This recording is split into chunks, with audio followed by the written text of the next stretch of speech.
When it comes to the role of government, I think that's where we sort of disagree, because I think that a lot of this is to be done on the social level. And I think that also how we sort of orient ourselves toward the world around us is a really important thing. And so one question that I would ask when you talk about spirituality, finding meaning, finding purpose, if you go back to sort of the classical philosophers, if you go back to Aristotle, he talks a lot about teleology. He talks about telos, the idea that using your reason, you can discover telos in the universe, natural law that governs the universe.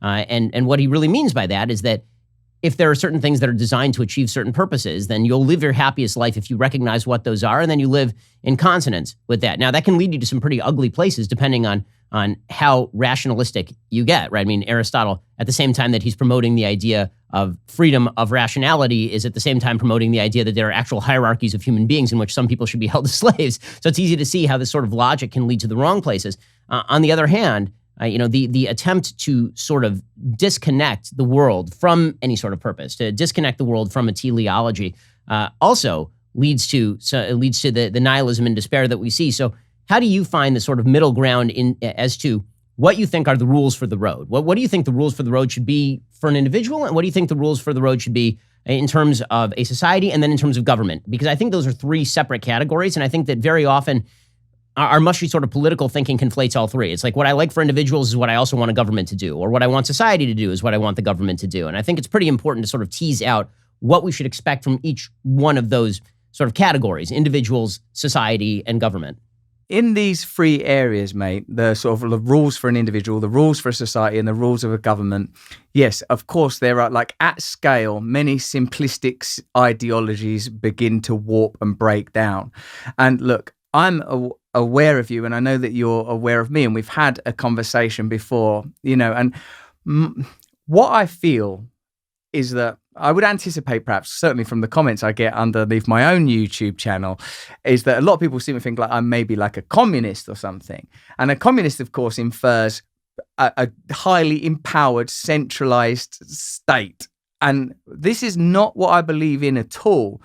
I believe that all of us have a right, constitutional Thomas Paine type territory. All of us have a right to pursue happiness and freedom. And I don't think that can be possible under certain conditions. I don't think it can be impossible if there is the imposition of unconscious hierarchies. I don't think it can be possible if there's too much centralized state power intervening in the lives of individuals. And I don't think it can be possible anymore when we are aware of the variety of and diversity of ways that there are to be human. It seems like even when you watch something from history 100 years ago, there was more tribalization. There was an acceptance of balkanization, separation, and I'm like talking about times that were quite fraught with war, genocide, and horror, of course. But what we did not have then is this kind of a cultural, an endomed culture where there is a kind of a presumed set of morals, ethics, and norms that are imposed over everybody, that people, we're all trying to appeal to a set of values that often seem at odds with our individual freedom. Let me put it a little more positively. I feel that there's so many different ways of being now that we need to decentralize wherever possible. We need to accept that there are people that have entirely different sets of beliefs and values from one another. And just because they're different, it doesn't mean that they're not right. And I would I'm sure, look, me and you could probably get into arguments about gun control, about pro-life, pro-choice, about Israel-Palestine. I'm sure there's so many things that you and I would argue about. And frankly, I'd rather not have those arguments because I think you're a very, very skilled rhetorician. And I think that when one is very good at arguing, sometimes you can win arguments without necessarily being right.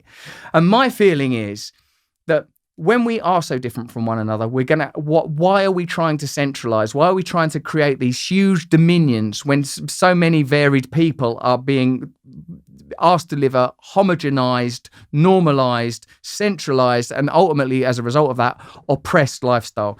As an individual, I want to be who I am. I've always been sort of a kind of arch individualist just by default. I want to live in communities where people share my values and are there through choice, freely. I don't think that we as essentially evolved, advanced, enlightened, potentially divine primates can live in communities of millions, hundreds of thousands. I feel that we should live, when we spoke before, Ben, and you talked about how your Orthodox Jewish community is established around a synagogue, around a central set of values, built around family and community and shared beliefs. I thought there's a lot in that. There's a lot in that.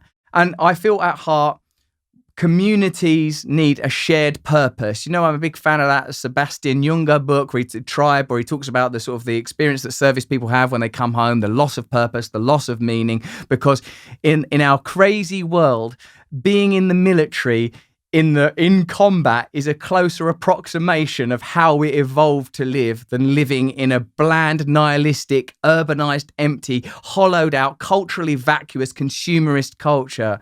So, we are going to have weird, diverse, varied ways of living. And I think that, in a sense, I've long thought, Ben, and I would love your input on this, that we almost don't need, I heard a wonderful quote once, the world doesn't need more people to believe in God, just for those of us that do to start acting like it. And I think the world doesn't need new ideas, democracy, constitutional rights, just these existing ideas to be lived out correctly. So individuals and freedoms and societies have a degree of autonomy where possible, and an acceptance that people are different. People have different values. Why are we creating all these hot button points to quarrel and argue over? Well, if, in my opinion at least, the dominant problem remains the same, that there's a small strata of society, individuals and institutions that have largesse over the way that society is organized, and most people are quarreling over crumbs.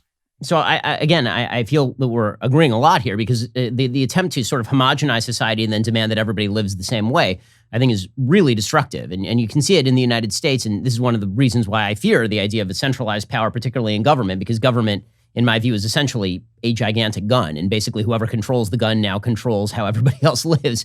And I prefer that the gun basically be a very, very tiny pea shooter that is directed in very specific directions at people who are attempting to do active harm to other people. Otherwise, I don't want that gun to really be there, because I don't want that gun pointed at me, and I don't feel I should be pointing the gun at anybody else. Localism and communitarianism, but in local communities, as opposed to trying to broaden that out in a universalistic fashion. I think that is one of the answers, is the sort of decentralization that we're talking about. And I think that you and I agree very much on that. Thank you for tuning in to the Daily Wire, one of the fastest growing conservative media outlets in the country. If you enjoyed this video, be sure to give it a like and subscribe to our YouTube channel so you don't miss out on any of our content.